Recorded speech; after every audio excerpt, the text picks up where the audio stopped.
Before we get started, I just want to remind you that this Monday, October 6th, is the next free and open Recover Your Soul support group on Zoom. We meet from 6 to 7 p.m. Mountain Time, and we have a chance to connect and ask questions and meet in small groups. I'll share a soul recovery topic. It's really a place for us to come together in community. It's free and available to everyone. You can register on the website, recoveryoursoul.net, and if you've registered in the past, be on the lookout on the day of the event in your promotions folder to find your email with the link. We'll see you there. Have you ever met somebody and instantly felt like you were speaking the same language, like your souls knew each other already? That's exactly how I felt when I connected with Ester Nicholson earlier this year. Today, I'm beyond excited to introduce this beautiful spiritual sister whose work that she also calls soul recovery mirrors much of what we talk about here. Esther's story is transformational, from addiction and trauma to awakening and becoming a spiritual teacher, author, and coach. It's powerful, authentic, and deeply inspiring. Together, we explore how our individual paths to soul recovery may look a little different, but they led us both to the same truth, that we were never broken. We were only remembering our light. Enjoy the episode. Welcome to the Recover Your Soul podcast, a spiritual path to a happy and healthy life. My name is Reverend Rachel Harrison. I started Recover Your Soul after having profound changes in my life from my recovery of alcoholism, codependency, and control addiction. I was guided to share the tools and principles of spirituality and soul recovery to help others transform their lives as mine was transformed. For us to overcome external circumstances, we need to turn the attention to ourselves, focusing on our inner change and healing. Positive results in our lives will follow. Welcome to the Recovery Soul podcast. I'm Rev Rachel, and I am super excited about today's episode because I'm sitting across on Zoom from Ester Nicholson, who is another practitioner, spiritual teacher, incredible woman sharing soul recovery. And I'm so honored to have her here today because we are so aligned. And I think we're the only two people that talk about soul recovery in the way that we do.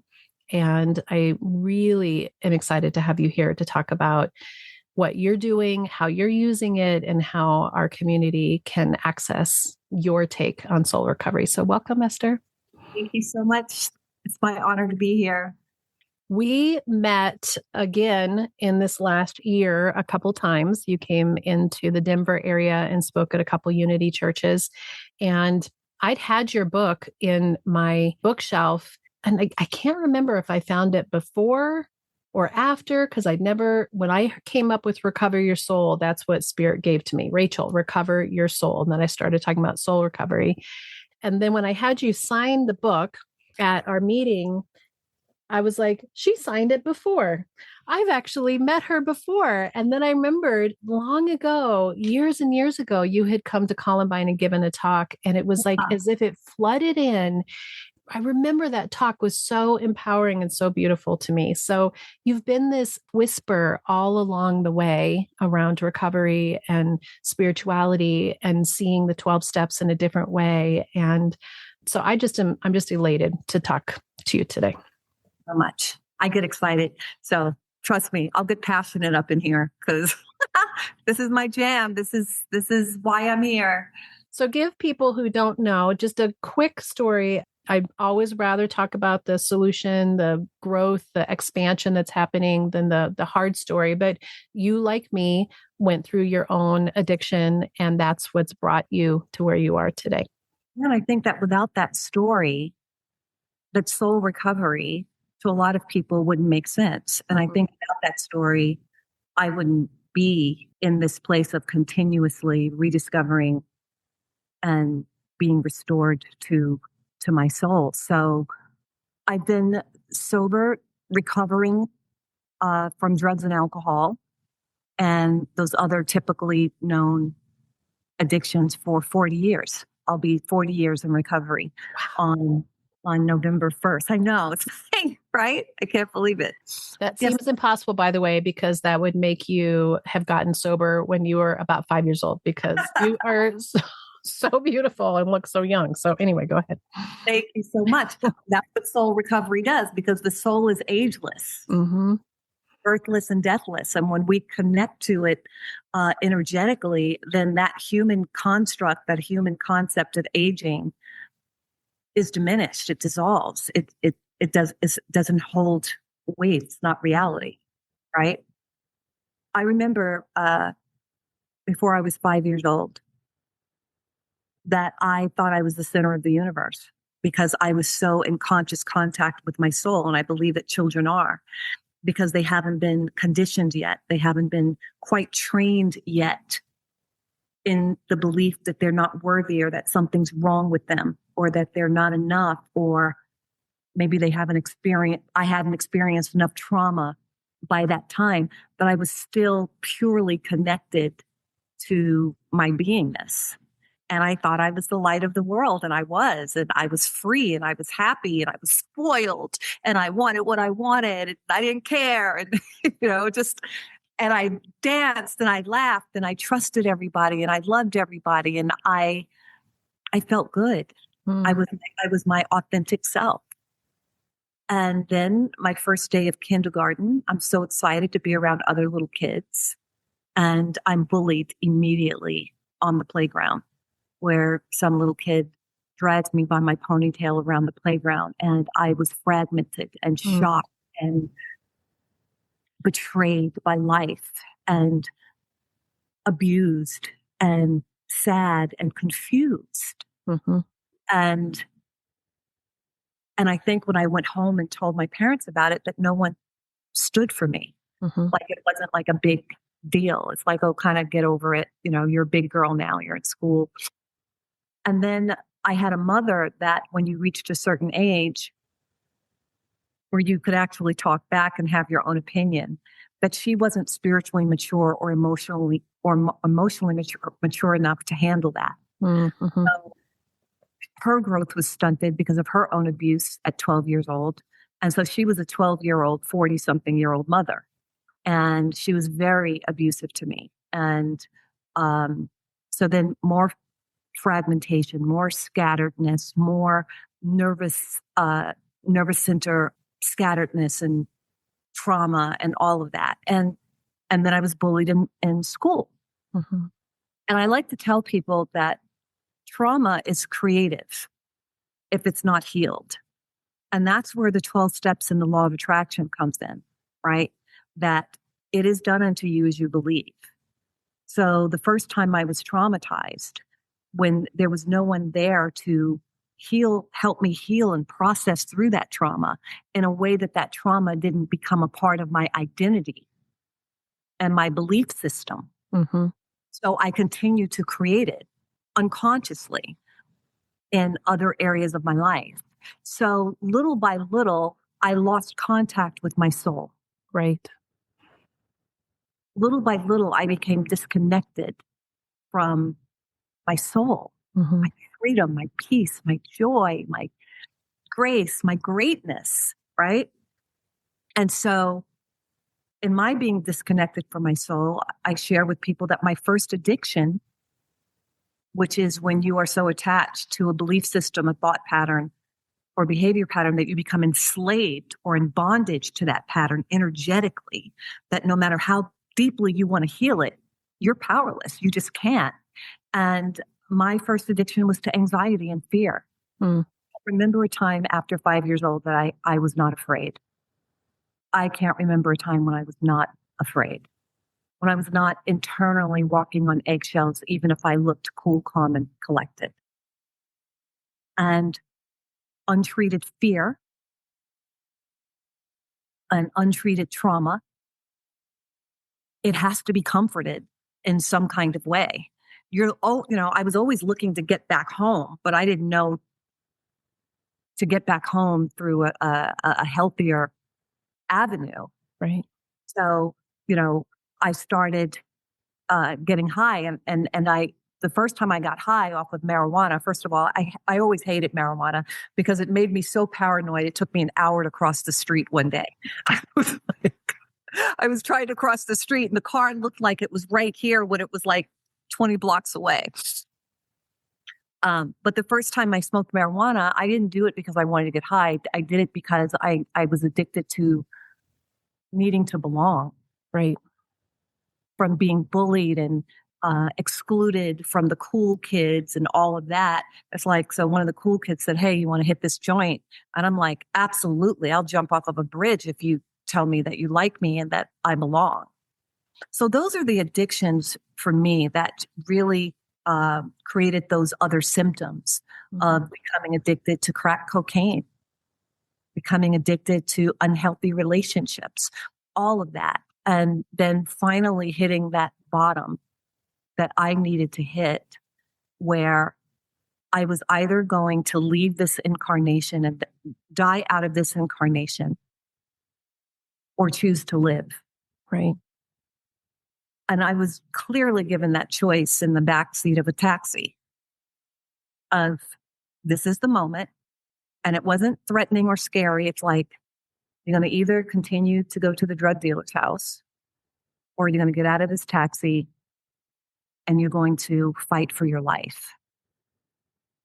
And I decided, my soul decided, because cognitively, I wasn't deciding anything. Cognitively, I wasn't in control of anything. But my soul was like, it's not, there's something here for you to do. There's something here for you to be.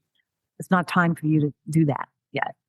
And so I got out of that taxi and I started to diligently and faithfully and devotedly started practicing the 12 steps of recovery.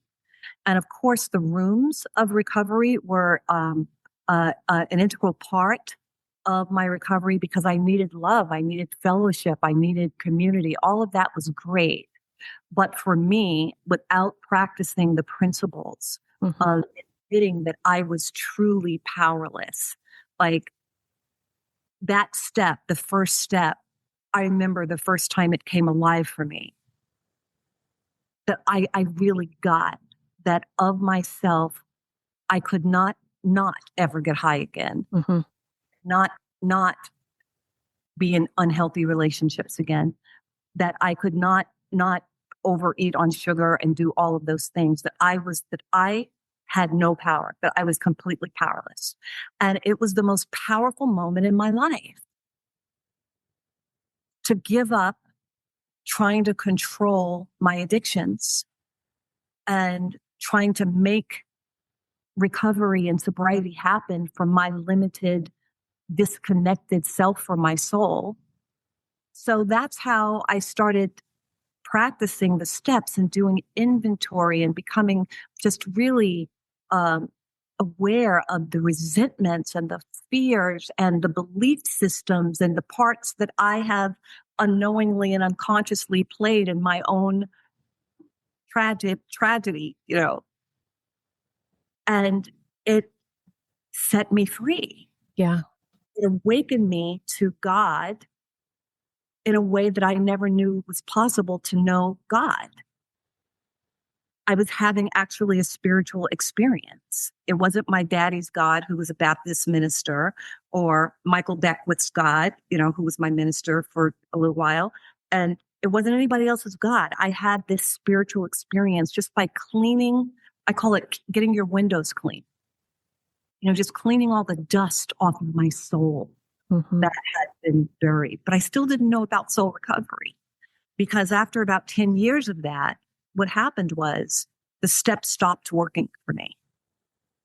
But I want to be really clear. The steps never stop working. Those principles are immutable, but they were designed at that particular time for me to get me to a baseline of living so that I could go deeper.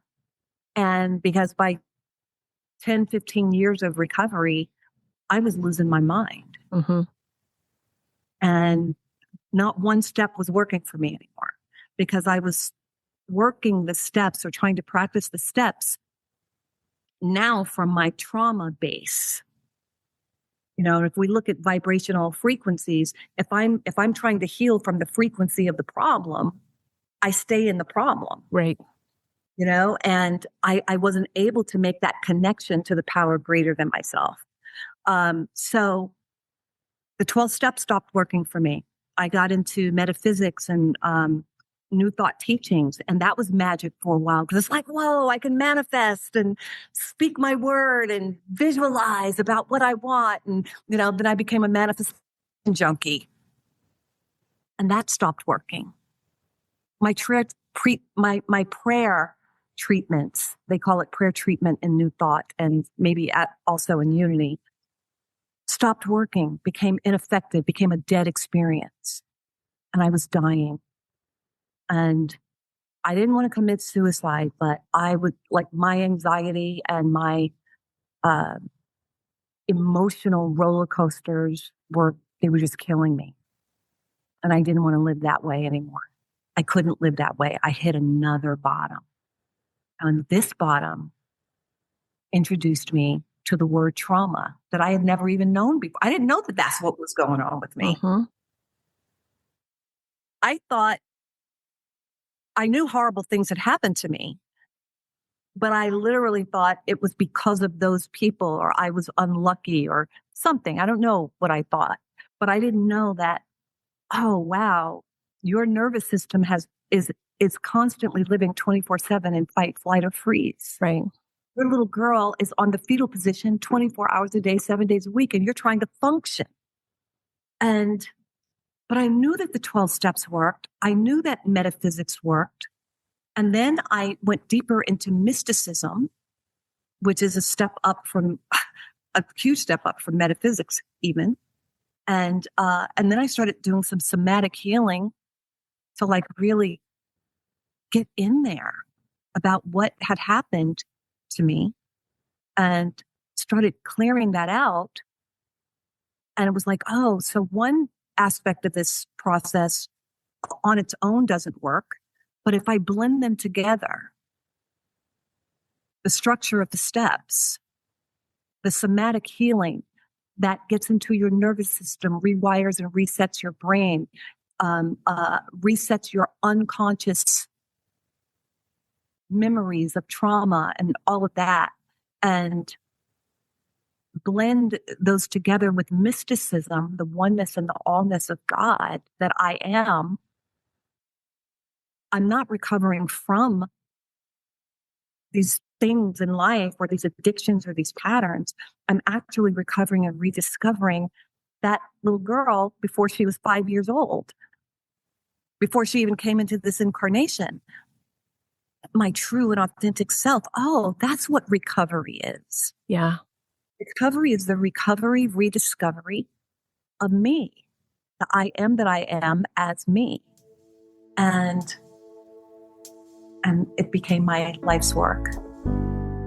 Are you ready to step into your soul recovery? Visit the website recoveryoursoul.net to learn more about the 9-step soul recovery process. I hope that you'll join us the first Monday of every month for the free soul recovery support group on Zoom, where we learn more about soul recovery and connect with each other. If you'd like to work directly with me to move through the 9-step soul recovery process, I'm here for you, but you can also choose to work the steps on your own with individual modules intended to support you to work at your own pace and on your own time. And if you want even more soul recovery, join us for the Recover Your Soul bonus podcast for Patreon members and Apple Podcast subscribers, where I interview amazing people sharing soul recovery tips for us and also do spiritual book studies. You can also find daily inspiration on Facebook and Instagram and join our private Facebook community.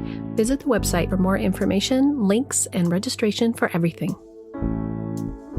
I love that journey. It's so aligned, I think, in my journey and in so many other people's journeys about you find the next step and then you think, oh, this is it. This is going to be the thing that solves it. I'm good, and then as they say in 12 step, you're back, you're sitting on your laurels. There's always more to be revealed. There's new layers. Our souls are so rich and so much more beautiful and complex than we give us credit for. And so it's always giving us those next steps. And it's not about getting to some utopian, everything's perfect. It's about discovering ourselves even more fully, the metaphysics, the mysticism, the awarenesses that come. I love how you talked about like your connection with your higher power, not your daddy's, not somebody else's, yours. Right. because that concept, that's their experience. Right. But when I had my own spiritual experience, it was no longer debatable. Mm. I knew what I knew. I knew what I was experiencing. It wasn't something I was reading out of a book. I cleaned house and God revealed itself as Mhm. me.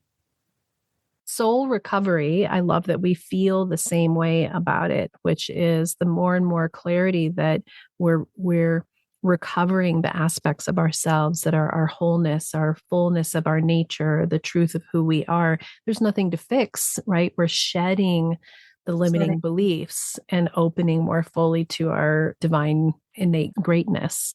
absolutely. And I would just like to speak to that the soul is complex. I think that the soul is complete. That Mm. is the ego that is complex, Mm. right? Mhm. And that there's so many layers to our, and the ego has gotten a bad rap. I love the ego. The ego is just the part of us that has been traumatized into out of the Garden of Eden. So Adam and Eve, they were once in the Garden of Eden, and then they took the bite of the illusion and started tripping out. Right? So the ego has so many layers of not feeling safe that creates resistance. That this particular time that you're practicing particular processes that can get to that, then that layer of resistance can relax and you can have the transformation, the contact with the soul that is already complete. And then the ego is like, okay, we're here. Now here's another reason to have fear. Here's another reason to hold on. And then, and what you did last time for that last thing isn't going to work for this one. Right. So it's time to go deeper.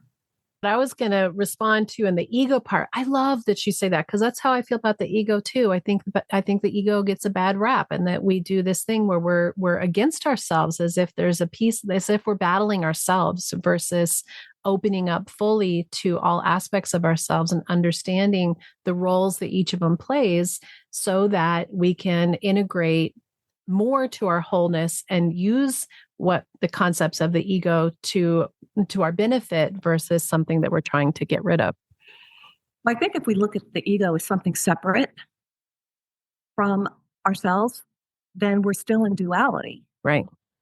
If God is everything or nothing, if God is omnipotent, all power, then there can't be anything other than it. So the ego is still God expressing through you at your stage of development. Mm-hmm. So if your stage of development, your frequency is very low, then you're still one with God. You may not be able to enjoy the grace of God because you're so blocked from it, right? Right. This is the level that you are manifesting God. That's what I believe. The levels I think are interesting because we do this competition comparison thing versus being curious about where we are. If you look at your life is what you think and feel and believe it is, you said that earlier, you get the reflection of what you get on the outside is a reflection of how you feel on the inside. It's not a judgment. It's actually freedom and power to be able to say, if I don't like how this is feeling, there's something I can do about it. Yeah, and it's information. Mm-hmm. It's information for you to go deeper into the perceptions that you've taken on about yourself Right. and what happened. You know, you've heard me share in my talk that when people are disconnected from their souls, they create patterns that they recycle and loops over and over and over again that are destructive, that might have you saying to yourself, what's wrong with me? Mm-hmm. I'm hopeless. Why can't I get it right? But I've invited us to reframe that question from what's wrong with me to what happened to me. Right. Something happened to split you off from your conscious contact with your soul, and not to say what happened to me from a place of being pulling over in victim consciousness, but from a place of such deep self-compassion that we very rarely give ourselves. And it was a huge revelation for me when I could come out of practitioner mode. And, I have what it was 15 years of recovery at that time. And, I should be over this by now and all of that stuff. And really look at that little girl who was so emotionally tortured and scared, and really see myself for the first time from such a place of compassion, even sadness, like really Mhm. allowing myself to feel sadness for myself. That's not feeling sorry for yourself. That's Right. feeling sadness for yourself. And now we can, whatever process, whether it's the steps, whether it's somatic healing, whether it's tapping, whether it's brain rewiring, that we can laser in on those particular experiences and the perceptions that you've taken on about yourself, and start to expose them to the light so they can be dissolved, instead of trying to do these spiritual bypasses and just never, like, you completely, I don't even know what the analogy of that would be. Like, I don't know, trying to get to the store and you go to the gas station instead. I don't know. I don't know. I'm trying to be clever here, but Yeah, I think what I love about what I think you and I both embody is we took the 12 steps and there was such greatness in them. And when I really had clarity that the 12 steps had similar growth that came from what also New Thought was from, it was as if everything, all the puzzle pieces started coming in. And I read the big book from a metaphysical standpoint, and it was as if it was an entirely new book. And then I took the 12 steps and I looked at it from the spiritual lens. And that's how I created the 9-step soul recovery process, which the foundational piece is exactly what you're talking about, which is not looking at the inventory from a condemnation of your self space, but from this incredible deep compassion of what were the experiences that you had? How did that form what your patterns and beliefs and stories are? How can you come to yourself with love and compassion? What are you learning from that? What are the gifts that you take from that? And then how are you going to choose? What decision will you make in your life around how you're going to take this information, and what perception do you want to see through? absolutely. So the steps unified with metaphysics and mysticism are awareness, acknowledgement, acceptance, admitting personal powerlessness over everything that you've just become aware of, acknowledged, and have accepted. And then that brings you to accountability. Right. So soul recovery is compassion. When I take people through inventory, I'm like, this is compassionate accountability. Yes, we're going to take responsibility for our side of the street where our woundedness has caused harm, but we're also doing it from a place of compassion of, why did you cause harm? Right. Who did you think you were? Or what did you think you were going to lose? Or what were you protecting when you were in that fourth column, when you were being selfish, self-centered, dishonest, and afraid? Because that's a wounded child acting out, Yeah. trying to survive, you know? And Yeah, that's, girl, we're on the same I page. know. I love it. I mean, I love that you still use the 12 steps in the way that you have created them. I mean, that's what your whole book is about, is like, here's the 12 steps. Here's how you can use them. It's the 12 steps for the rest of us, a path to wholeness, serenity, and success, right? 12 keys to healing dependence. It's around this idea that we can continue to grow the energy, the space that is spirit speaking to us, through us, as us, to remember who we are, to recover our souls. And that there isn't anyone, there's so much, right now that's being disassembled in terms of religion and thought structures and even politics. And we're breaking apart, I think, to come back to recover as in wholeness. Well, just like in any addiction, and I teach this, that addiction isn't just about those external addictions, but the addiction to the belief that you're unworthy. That's an addictive belief. Addiction to being hyper vigilant and being anxious. Addiction to the belief that you're not deserving. Right. Addiction to the belief that you're not enough. That what we're seeing, what's happening in the world right now is the world is hitting a bottom. And what do you do with that bottom? There are some people in addiction that have hit a bottom and it's like, I can't do anything else in this lifetime and I have to leave because I can't get it here. Right. And then there are some people that hit a bottom. It's like, I'm supposed to be here at this time, at this incarnation. So now there's nothing like repeated pain that can bring you to a place of humility. Yes. There's nothing like hitting a bottom that can bring you into a place of being willing to do something that you were not willing to do before. And it's required on some level to whatever that is for each person. I don't know a single person who is not on a really strong personal path that didn't hit their own version of whatever that bottom is. For some person, it's homelessness on the street. For another person, it's just having one person look at them and say, I don't like who you are.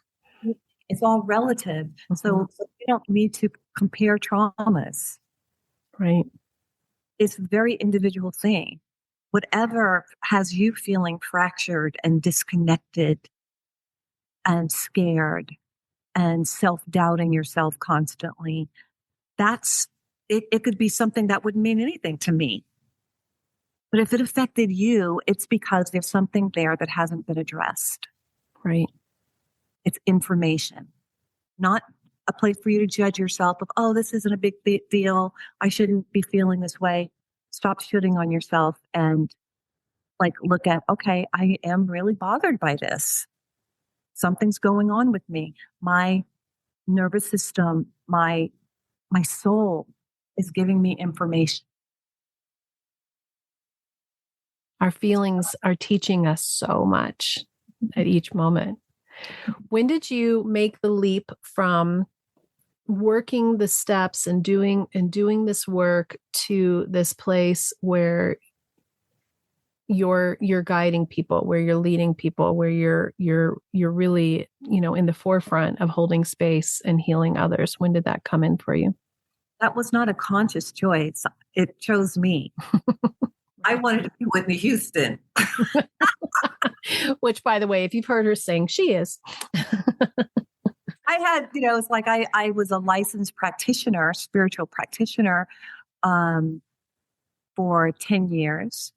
And so I was holding consciousness for people and praying, but I had no idea that I was going to be a healer, an influencer, an author, or all of that. That just was not my plan until I had to hit a bottom and got fired from Rod Stewart. Right.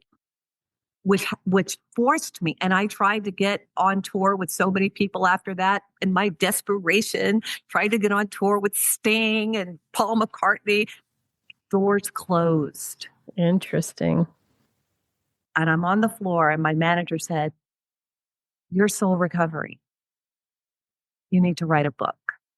I yelled and I screamed and I resisted and I was scared and all of that. It's like, I don't know how to do that. I don't know how to. And my soul was saying, you're a healer. You're a teacher. Hold consciousness for the planet. People come to you for help. And I'm like, I don't know how to do that. So I usually tell people who are looking for their purpose, and when they tap into what their highest vision is, but they think that that's no way is that possible for them, I share with them that the very thing that I was terrified of doing and so resistant to doing is what I do now. So there's a power within you that can support you in stepping into that transformational journey for you to live your divine destiny. It was at that time, after I wrote the book, and then I started speaking, and then it's like, well, I need to put this workshop together on, the healing code of forgiveness, because I just did a whole healing code of forgiveness in my own life. So everything that I started teaching was because I was walking through that process. And it's like, right. Oh, it's a workshop. Right. And then just from those talks and from the workshops and the healings and the transformations that people were experiencing, they were like, can we see you one-on-one? Can you help us? And so that's when when I started seeing people as clients and being their recovery and rediscovery coach and trauma healer. Amazing. So my test has truly become my testimony. I think that one of the truths is when you are recovering from addiction, you need somebody who gets it. You can't have somebody who's never been in the clutches of addiction try to tell you how to get sober. But once you have somebody that has what you want and you see them that they've come out the other side, it gives you hope to go one day at a time. And I think the same is for us, that here you are in these abilities to touch people who want what you have. And the peace that now I've, been in your presence. You also had a online 12-step church for a while that didn't end up shaking out, unfortunately. But your presence is so beautiful and so open and so kind and so wise. And I often think it's interesting. We who sit here today are not the ones who were in this despondent places, because our souls are aligned to who we are in our truth today. It's called transformation. Yeah. People read my book, or when I just tell my story, and they're like, you were not a crack addict, or you were not a 16-year-old mother, or you were not, addicted to these unhealthy relationships. And I'm like, you shouldn't be able to look at me and tell that. Mm-hmm. Transformation is real. Transformation means turned inside out, means Right. completely changed. That's what that means. So thank you, because you shouldn't be able to tell that. Then I wouldn't have a testimony if you could look at me and tell that I've had those experiences. The hope is that you can look at me and see where I am today and say that if she went through what she went through and she is where she is today, then there's hope for me. Yes. Yeah. Absolutely. So tell us how to find Esther. Tell us what's going on in your world. And you've got some really great programs available too. Absolutely. So you can find Esther at esternicholson.com. And it's Esther without the H, Ester. And, I used to hate that name, Esther. It was a name that I was teased about when I was a kid because it wasn't one of those cool names, and I always wanted to be cool when I was a kid because I was excluded from the cool Right. kids. And so it took me a long time, like through the steps, to like really start acknowledging that Esther is a really powerful name and that my journey has supported me in stepping into that name with such pride. So esternicholson.com is where you can find me and find out about everything that I'm doing. I also have a digital program called the 21-Day Journey to the Authentic Self that has 21 days of daily teachings, prayers, meditations. You get audio meditations for 21 days. You get 8 days of tapping, doing some somatic healing. And it's a self-paced program. You'll own the program for life. It's only $97. You'll own the program for life. And so it's like, if I can't start the program now, then I can start it next month, or I can create a space when I can actually focus on this. So that's the 21 day. And I'm in the process of creating some really amazing programs for executives who are crushing it in the boardroom, but are dying on the inside. And I know of 3 executives in the behavioral healthcare industry on the past 2 years who've committed suicide because they carry so much and they have to be on all the time, and they think they have to look good while they are so disconnected from their souls. So I've created a program just for executives called Executive Soul Coherence, and also a clinician soul coherence for clinicians and therapists who are just showing up every day like with barely anything to give because they've become so depleted and burned out and disconnected. So all of those are on the horizon. I love it. I love it. And I think that before we started recording, we're talking about the value and the importance of us filling ourselves up and making sure that that depletion doesn't happen. And it takes conscious effort and spiritual awareness, whether you're an executive or out there in the world taking care of people, or whether you're just in your family feeling like you're holding the space for everyone. That's what soul recovery is all about on both of our fields. It's that coming back to yourself and holding your own resonance. Absolutely. And I do my work because when I don't do my spiritual practice, as Maya Angelou said, When I'm not connected, I'm danger and I'm in danger and I'm dangerous. Mm-hmm. And I don't hold this down perfectly. I hold it down perfectly, imperfectly.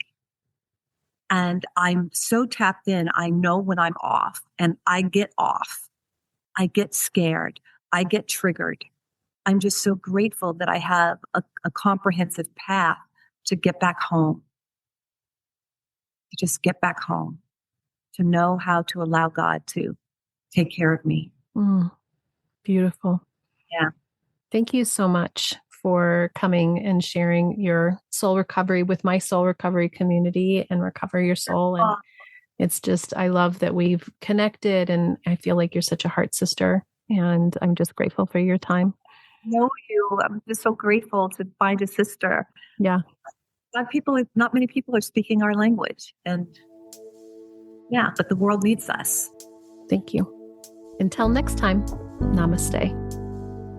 Thank you for listening, and I hope that helps support your soul recovery process. Just a reminder that every Friday is the Recover Your Soul bonus podcast. This podcast is for Patreon members and Apple Podcast subscribers. And not only do you get an incredible interview or book study that comes with being part of that community, but your subscribing helps support this podcast and the Recover Your Soul community. If you want to listen to those bonus episodes but can't subscribe right now, do know that you can be a free Patreon member and have access for limited time to new episodes. Visit the website recoveryoursoul.net or check out the show links below for coupons and information for upcoming events. I thank you for sharing this podcast with your friends and family. I thank you for giving it 5 stars, and the reviews that are left bring tears to my eyes. I am honored to be part of your life. Together, we can do the work that will recover your soul. The Recover Your Soul podcast and its content is for educational purposes only and is not allied or representative of any organizations or religions. It's based on the opinions and experience of Reverend Rachel Harrison. Recover Your Soul claims no responsibility to any persons or entity for any liability, loss, damage, or cause alleged to be caused directly or indirectly as a result of its use. Applications or interpretations of the information represented herein. Take what you need and leave the rest.